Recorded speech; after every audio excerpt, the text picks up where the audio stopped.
Hello friends, welcome to my YouTube channel. Then tuna kan say ding hi le question answer them khat na tam yong ai point nyau cha he them khat important dom ka ti hoi kan select hin na cha he kahin answer hin chom a sablam hilwa chom lama kahin answer di chen apula kona zone again hin le pe divin kahin tem we okay kipat masang kamin chule bonga hin kipan ka video ha apula kona zone again hin le pe jen ki pa thu kan say na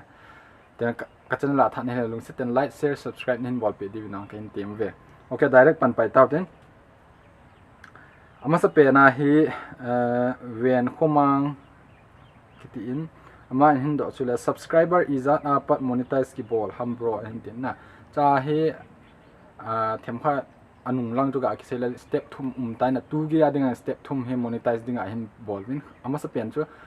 2012 lang 2015 chung lang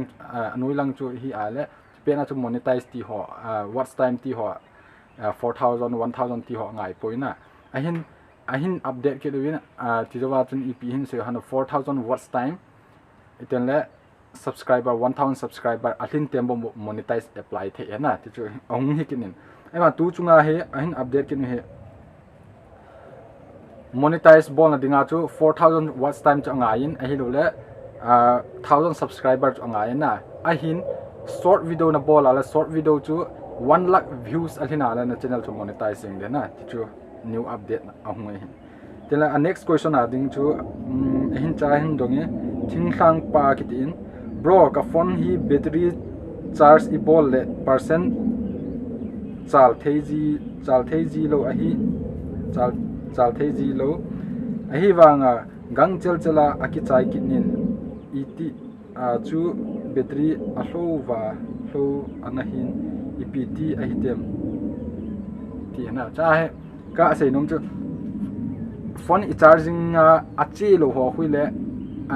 tam charging fast lo hi ale a charger he na voltage ko from ale charger he box pa na battery he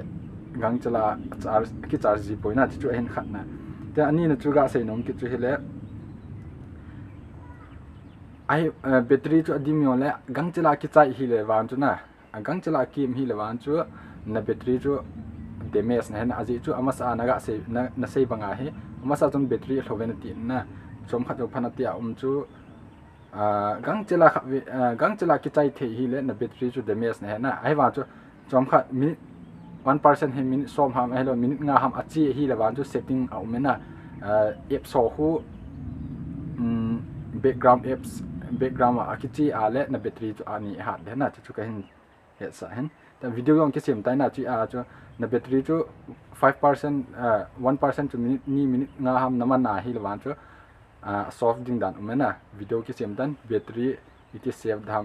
background it off dham na ti ho app so kas video umtan ti chu hin ta next question aga akichi kille jekyll PUBG kitin bro mode apps APK ho na same thei ai more betting apps ding ka te te ta ga sen apps su ka sem the na ai ma so heavy apps ka sem thei pun ti a betting lang hoi na aji chu apps sin dinga chu thil link killing to ngai na ti a apps heavy apps sim ding hoi normal apps ti a photo editing apps ti ho wang ho ka sem the na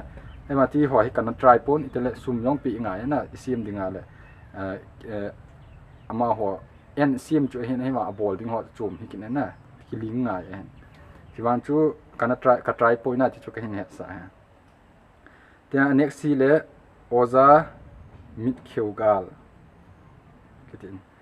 ale bro PUBG live stream pungka thumli bol hot a to video chom cha in bol ho a hu amu u ki bang dem cha he live stream bol ala chun abula kona min avet he na ai wa chu ave tam yong umji in ave hlom yong umji na live stream he ai wa video na ga sem chu min avet ahung do ala min ave ji na chom cha he jong le ave ji wen cha he asum ki ba dan chu asum hi hung ki bang he hu de aji chu advertise ki ve he na video chom ki upload ho a ko ai ma live stream hi tan le video hi kon khana ho ki play ji lo in kon khana ho thau nai na ai ma chu atam zo hi direct watch time abo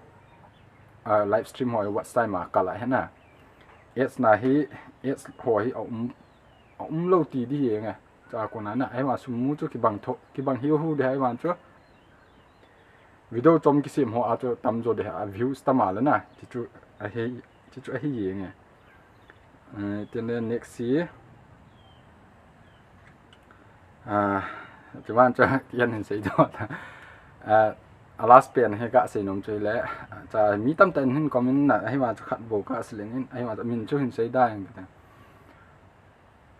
comment chung trang ấy hình video hay ibda mình xây gì hầm còn khăn cái ngày nông tôi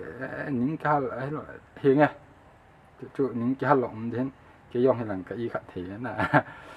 mình xây yang ti ai ignore ka bol the a hi ma cha hi ka sei lo na aji mai na aji chu kamin ga sei chu i hoi i hlom po ve na ni sangu tu ai subscriber sangu ki ti an le sangu le hi ei mi po ve